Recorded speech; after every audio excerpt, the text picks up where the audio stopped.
à tous. Voilà, je voudrais vous poser une question pour la vidéo d'aujourd'hui. Est-ce qu'il vous est déjà arrivé d'être déçu?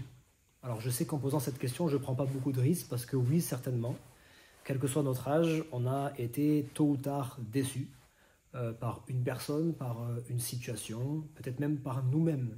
Et j'aimerais vous parler courtement de la déception. La déception, vous parlez de 3 personnes dans la parole de Dieu qui ont connu à un moment donné la déception. Cette première personne, vous m'avez souvent entendu parler d'elle, c'est cette femme malade depuis 12 ans et qui en fait avait été de médecin en médecin.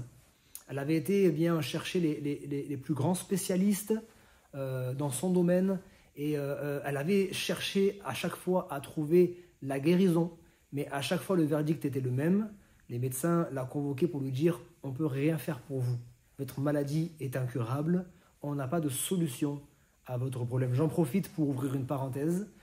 Nous ne sommes pas, en tant que chrétiens, contre la médecine, loin de là.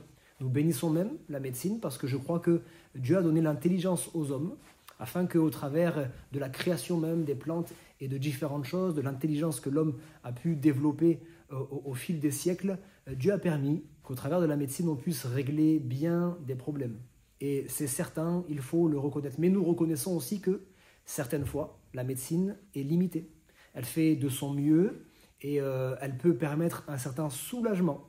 Mais il y a des moments où la médecine est limitée, elle ne peut pas permettre une guérison complète. Et dans ce cas-là, je bénis Dieu, parce que nous avons un deuxième recours, c'est de nous tourner vers le Seigneur. Alors cette femme, c'est justement ce qu'elle a fait. Elle a d'abord bien couru de médecin en médecin, elle a cherché une solution, elle n'a pas trouvé de solution. Et voici qu'un jour, on lui parle de Jésus. Jésus doit passer par là. Elle va aller à la rencontre de Jésus. Elle qui avait été tellement déçue. Elle aurait pu rester découragée, rester à sa place, mais malgré sa déception, elle a quand même saisi la main qui était tendue vers elle pour la guérir et pour la sauver. Cette femme va être miraculeusement et instantanément guérie complètement de toutes ses maladies. Je bénis le Seigneur parce que je sais qu'aujourd'hui encore, en 2023, bientôt 2024, il y a des personnes, des hommes et des femmes qui peuvent recevoir la guérison, recevoir une pleine guérison, quelle que soit leur maladie. La deuxième personne que l'on retrouve dans la parole de Dieu, c'est un père de famille. C'est un père de famille et puis son fils est tourmenté par des esprits mauvais, c'est une réalité.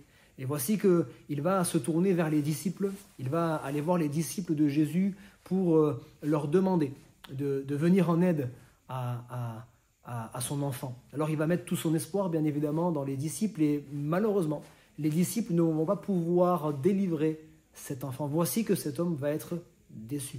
Déçu cette fois-ci des croyants. Peut-être que quelqu'un regarde cette vidéo et a été déçu par les chrétiens, déçu par leur comportement, déçu par leur attitude, déçu par une parole, déçu parce que certains croyants les ont rejetés ou ont eu une mauvaise manière de vivre, déçu pour je ne sais quelle autre raison, déçu parce que des croyants n'ont pas su être présents au moment où vous en aviez le plus besoin. Vous avez été déçu par les croyants, mais je vous prie de ne pas vous tromper de combat. Ce n'est pas parce que vous êtes déçu par les croyants que vous devez remettre cela sur le dos de Dieu. Dieu est toujours là, sa main est tendue vers vous, encore aujourd'hui. Et alors que ce père avait été déçu par les croyants, lorsque Jésus va venir, cet homme ne va pas rester encore une fois dans sa frustration et dans sa déception, mais il va se tourner vers Jésus. Jésus, si tu peux faire quelque chose. Et Jésus lui répondra, si tu peux croire. Quelle que soit la déception que tu as connue jusqu'à présent, même l'échec peut-être que tu as connu jusqu'à présent, le Seigneur te dit, si tu peux croire, alors tu verras la gloire de Dieu. Et puis, le troisième personnage, cette fois-ci, c'est un jeune homme qui s'approche de Jésus. Il a l'impression que tout va bien, il a l'impression que tout se passe bien dans sa vie, il va avoir un entretien avec Jésus. Et puis, Jésus va lui dire, si tu veux vraiment être sauvé, va, vends tous tes biens, distribue-les aux pauvres et suis-moi. Et la Bible nous dit que cet homme va repartir tout triste, certainement déçu de lui-même, déçu de ne pas avoir eu le cran, le courage de renoncer aux choses qu'il avait ici-bas. Finalement, en tout cas, à ce moment-là, il n'avait pas renoncé aux choses auxquelles il était attaché. Il cherchait quelque chose de tellement important, la paix intérieure, la paix avec Dieu surtout. Il cherchait quelque chose de tellement important, le salut de son âme, la vie éternelle. C'est ce qu'il était venu rechercher, mais alors que Jésus va lui dire de renoncer à des choses qui sont passagères et terrestres, cet homme n'aura pas le courage de renoncer à ça. Et certainement qu'il va partir déçu de lui-même.